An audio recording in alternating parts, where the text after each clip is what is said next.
今日我哋請嚟嘉賓咧，香港航天學會會長雷健全老朋友啦，歡迎會長。你好。今日咧我哋講航天啦，咁我哋節目係可以食嘢。今日咧我哋整個咁啊，主角係個醬，係酸奶黃瓜醬。今日配啲燒雞串，好啦，試下。嗱，喺太空食嘢咧，我哋時睇嗰啲就係擠牙膏咁樣啦，係嘛都係擠牙膏，幾好味都係擠牙膏啊嘛。而家係咪都係咁啊？唔係㗎啦，而家多咗好多嘅花款㗎啦。而家基本上咧，如果講中國航天咧，有成109樣唔同嘅食物。你牙膏嗰啲已經係過晒時㗎啦。而家嗱有罐頭嘅包裝啦，有啲係真空嘅包裝啦。咁所以咧係有好多。如果計啱啱上一次神舟21號嘅咧，直情係可以喺太空嗰度有燒烤添。即係好似焗爐咁樣好似焗爐咁，但係又有雪糕食啊，又有水果食啊，所以而家好多。去廁所點啊？去廁所咧就少少複雜。個情況咧就係因為咧，如果我哋喺地球去廁所咁，你坐低咗咁樣啊，大小便咁樣，因為有地心吸力咧，佢會向下噶嘛。但係太空係失重狀態啊嘛。失重狀態你又唔可以俾佢飄下㗎。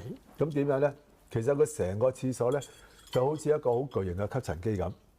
就將你嘅啲大小便咧就會吸走佢嘅，咁就會即係另外一個收集嘅地方。但係最大嘅問題嘅咧，就好多人都唔知嘅咧，原來啲小便咧吸走咗佢咧，佢係跟住咧就喺嗰個太空站裏邊嘅一個過濾系統咧，將佢重新過濾，然後變翻嗰啲乾淨嘅食水係要嚟飲嘅。咁好嘢嚇！就係咁啦，所以個好特別下嘅。想問一個從呢次嘅行動，因為阿黎嘉瑩啦，佢嚟自香港，佢上去要逗留幾耐咧？嗱，今次咧就係要逗留咧，起碼半年。起碼半年喎，即係唔代表一定係半年喎。因為今次咧23號咧，佢有個好特別嘅情況，個任務咧就係話3個太空人裏邊咧，其中只有一個咧。就係會喺嗰度咧逗留1年嘅。咁但係呢一個係邊一位咧？其實到今天都未公佈，亦都唔知嘅。因為咧就要睇下咧，最後咧呢3個咧就邊一個個狀態啊，個生理同個心理咧個質素係最好嘅時間咧，就嗰個咧就會逗留喺個太空嗰度1年啦。咁佢要進行另外一啲嘅比較上係深入一啲嘅科學嘅研究嘅。嗱，阿黎嘉瑩佢嗱報道就話佢要。負責操作嗰個相機啊嘛，即係科技大學嗰個天運相機啊嘛。嗱，除咗嗰個之外，佢使唔使參與嗰個太空船嘅操作嘅咧？因為另外有個所謂叫做司機咁嘅咧。嗱，其實一定要嘅。點解咧？冇人夠膽講咧，即係話嗰個即係太空船由升空到翻嚟嘅時間100%安全嘅，冇人夠膽講。咁究竟咧，你話會唔會喺佢嘅升空過程嗰度，或者翻嚟嗰個過程嗰度咧，突然之間發生一啲好緊急嘅意外咧？咁如果係嘅話，可能嗰個本來佢就係專係去學習，或者嗰個去駕駛個太空船嗰個係嗰個有事咧？咁你嗰個另外嗰2個太空人咧，佢唔能夠零知識噶嘛？即係話架車佢有個司機，如果司機萬一咩事，你嗰3個都識揸車。係啦，即係起碼有啲基本嘅操作，佢翻到嚟先。你唔好搞咁多動作，佢都要翻到嚟先。咁所以佢係有。咁雖然咧個太空船咧，因為而家都好先進嘅，地面可以控制，咁嗰個太空船亦都好多自動嘅導航系統。咁但係咧，嗰啲其餘嗰2個太空人咧，其實佢都要有一定程度嘅認識嘅。嗱，仲有一個問題咧，我自細到而家都係覺得想知道嘅。公眾亦都可能真係唔明嘅。細嗰陣時咧，人造衛星上天咧，人哋話好難㗎，叫做跑馬射蚊鬚，即係騎著馬射咧，射到條蚊鬚咁準確啦。個太空站或者叫固定船啊，固定飛船，佢係運行緊㗎嘛。個速度有幾多？哇，好快！嗱。成個太空站咧，我哋簡單嚟講就叫做目標太空船。目標唔係固定嚇。係啦，因為佢其實係移動緊㗎嘛。咁佢環繞住嗰個地球一個圈咧係90分鐘。90分鐘嘅話咧，咁就會有幾個大問題啦。第一樣咧就係話佢個速度真係有幾快咧？大約係1秒鐘8公里。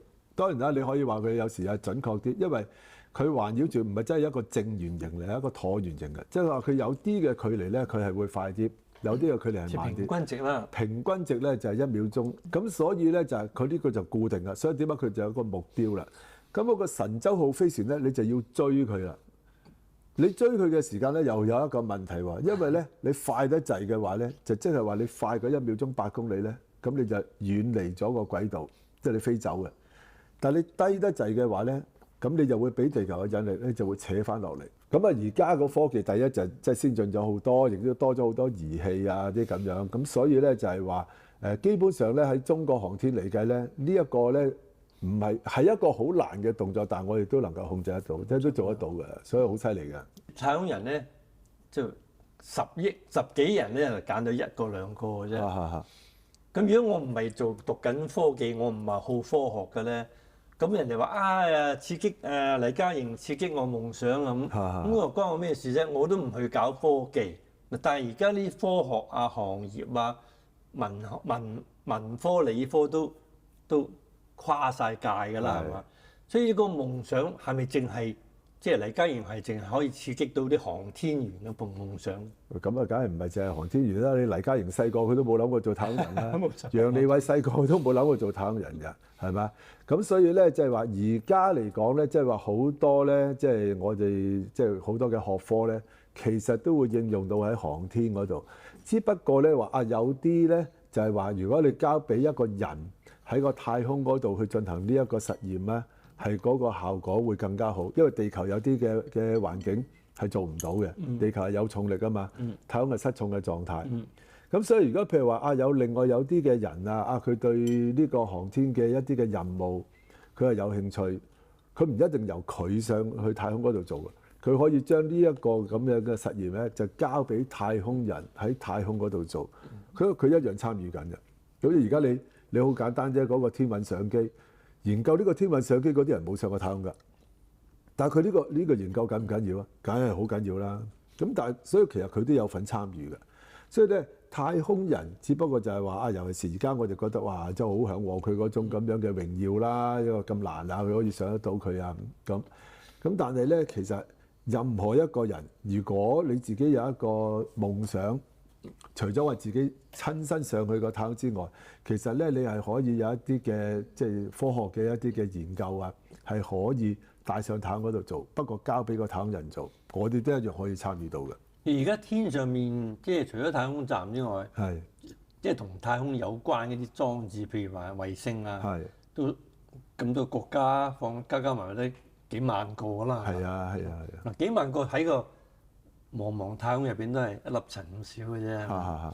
咁就已經同我哋日常生活已經密切得好緊要啦。係啊，我哋揸車嗰啲咩 GPS 嗰啲咩高德嗰啲咩嗰啲。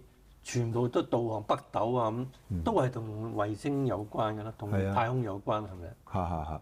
其實我哋簡單嚟講咧，即係話講航天科技，或者你運用到呢一個人造衛星嗰啲咁樣其實有8個大類嘅。8個大類係咩咧？就第一個咧就廣播通訊。廣播。你諗下啦，你黎嘉瑩喺嗰個太空站嗰度，個太空站係環繞住個地球不斷咁樣運動，係咁快喎。但係可以將佢個信號可以嚟到我哋屋企睇到，前後相差唔超過1秒。靠咩？咪廣播通訊衛星咯。你個廣播通訊衛星冇咁嘅功能，你已經做唔到啦，係嘛？我哋可以呢個一個啦。第二樣咧就係話有一種叫做資源探測衛星。資源探測衛星係點樣嘅咧？就係話舉個例，佢係可以感應到邊一度嘅海洋嘅水係暖啲，邊一度係凍啲。咁冷暖水交界嗰個位咧就零舍多魚。咁即係話，只要我係嗰個漁船，我有呢個接收器咧，就可以去嗰度捉魚。捉嗰啲魚你可以食到。有趣。你諗都諗唔到，原來我哋食緊嗰條魚同航天科技有關。好啦，第三咧係遠距遙感啦。咁遠距遙感就係咩咧？即係話我哋英文叫 remote sensing，就係話可以咧喺400公里咁高嘅地方影落嚟嘅一張照片咧，可以放大到佢咧，連咩咧？連我哋個樣都睇到。咁有咩作用咧？梗係有作用啦！你諗下啦，如果我哋要嚟將佢放大咗，佢要嚟做地圖咧，幾準確啊？係嘛？同埋咧，成個地球有啲地方好難去噶嘛，冰天雪地啦、高山峻嶺啦、沙漠啊嗰啲咁啊，茫茫沙漠或者個海洋嗰度。咁但係我哋就用遠距遙感咧，就可以好精確咁樣咧，就將一啲咁樣嘅地形啊、測量啊。我哋而家揸車嗰啲導航都見到係有個人行過嘅都會影到，係啊，都係咁啦。係啦，咁呢個就係呢一個即係遠距離感啦。氣象觀察啦，我上個禮拜已經知道今日咧就會唔會打風落雨啊？咁點解我哋知啊？呢每一日24小時任何時間你都可以知得到嘅未來嗰幾日嘅天氣係點啊？氣象衛星係咪啊？就算你有黎嘉瑩星空啊，佢都要揀一個風和日麗嗰啲時間啦。呢個咪即係其實你用緊㗎啦。天文觀察啦，每一日其實我哋都受到天文嗰個現象影響㗎。嗱，舉個例啦，嗰個月球。月球咧，佢嘅引力咧就令到我哋地球有潮漲潮退。潮漲嘅時間，我隻船駛咗埋岸；潮退你仲唔走嘅話，你就擱淺，係影響呢個咪天文現象。但係我哋咧就可以靠呢一個人造衛星咧，或者我哋嘅太空望遠鏡咧，就可以觀察到嗰個太陽啦、呢一個月球啦，或者係深空嘅一啲嘅變化。咁呢啲咪又係航天科技啦。我都見唔到數第5定第6。係嘛？第6個咧就係定向導航啦。大家好多時成日講嘅就話 GPS 啊，但係 GPS 係美國㗎嘛，啊全世界有4個導航系統啦，一個咧就係俄羅斯嘅，一個咧就係美國啦，跟住就中國北斗啦。咁但係咧你諗下喎，正話我講嗰3個咧都唔係中國㗎喎，咁即係話如果佢唔將佢嗰個導航衛星嘅一個資訊嗰啲信號咧同我哋中國分享咧，我哋用唔到㗎咯喎。打仗嘅時候一封鎖一熄咗就可能就東南西北都分唔到。係肯定啦，甚至乎而家你同我都成日咧好多觀眾都喺度睇緊咩無人機表演。你諗下無人機啊，哇可以一次過升空幾千架無人機，佢可以咧砌咗一條龍出嚟。如果嗰條龍佢任何一個無人機走歪咗個位咧，一條龍可以變咗一條蟲，係嘛？咁你諗下啦，呢一個原來就已經係用緊我哋嘅導航衛星啦，嚇就咁簡單啦。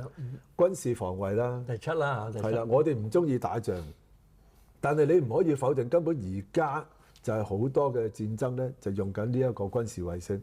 嗱又係啦，美國打伊朗啊，或者呢一個即係伊朗啊，即係還擊呢一個以色列，由呢一個伊朗打咁多支幾百支導彈去到以色列，但係以色列嗰個傷害有幾大咧？有限，佢唔係冇都有嘅。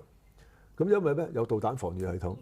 你飛到過嚟，嗰個防禦導彈就將你打落嚟，你都未到已經打咗落嚟啦。如果唔係話，佢以色列都受到重創嘅。咁呢個咪又係軍事防衛咯。嚇，最後一樣啦，太空實驗啦，就真係今次阿黎嘉瑩佢哋都有份做啦，載荷專家啦咁。太空係一個咩環境啊？係一個咧。即係失重嘅環境，高輻射真空嘅狀態。好啦，幻想一下，我哋呢度有杯水，如果我將呢一杯水倒啲油落去，結果會點咧？